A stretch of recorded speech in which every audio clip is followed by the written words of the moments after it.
Everyone so far has shared such amazing and vivid stories this evening. I hope that mine can measure up the same.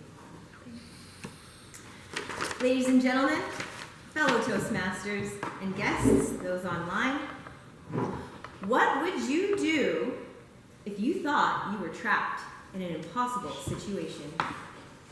Think about it for a moment.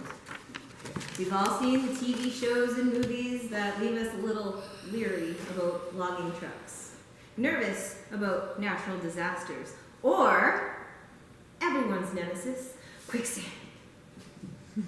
Would you cry, scream, call for help?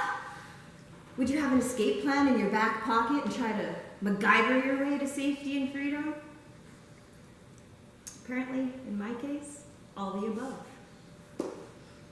A routine city trip to drop off some papers. Downtown Edmonton. Skyscrapers. Now, I'm not a fan of heights to begin with. Anxiety hits every time. There's a ritual, a routine. I have my process. And I've done this long enough that I'm a lot more confident with the whole elevator thing. Anyway, I go in, hit the button, waiting for it to do its thing so that I can do my thing. And it does something completely different. It lurched up for a moment and stopped, and then quickly went right back down and stopped, but not at my floor, and I waited for the door to open, but it wouldn't open. After a moment, or what I felt like was an eternity, I felt a kind of panic begin to creep in. Am I stuck in an elevator? No, I thought. Couldn't be. It's not moving, though. I gave it a minute, and I looked around for the emergency phone or the panic button, just in case. However, when I found it, I went ham on that thing. I was like, hey, help! I'm trapped in your elevator, hey! I paused. Nothing. Not a sound.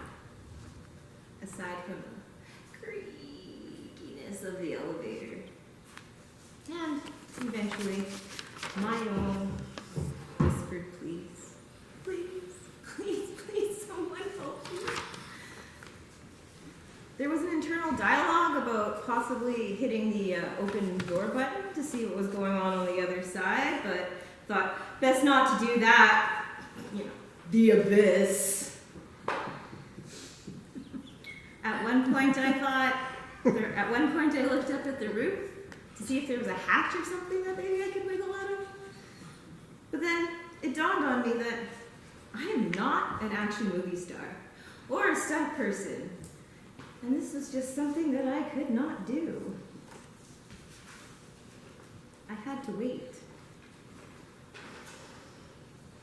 I said, okay, this is it. I can't get out, and no one's coming in. I slumped into the side of the elevator wall and slowly slid down, accepting my trapped fate. Then suddenly the elevator jerked, and my gut was in my throat. This was it. It's the drop of doom that I've been preparing myself for. I braced my soul for impact, but it started going up, not down. And then the doors opened. Next thing I knew, I was at my floor. Well, I leapt out of that thing like the most ungraceful gazelle you ever did see. A bit bewildered, a little overwhelmed, looking around to see if maybe anybody noticed. They didn't notice. I gave a moment to breathe and bask in gratitude for having survived. Because you never know what you'd do until it happens to you. Back to you, Toastmaster.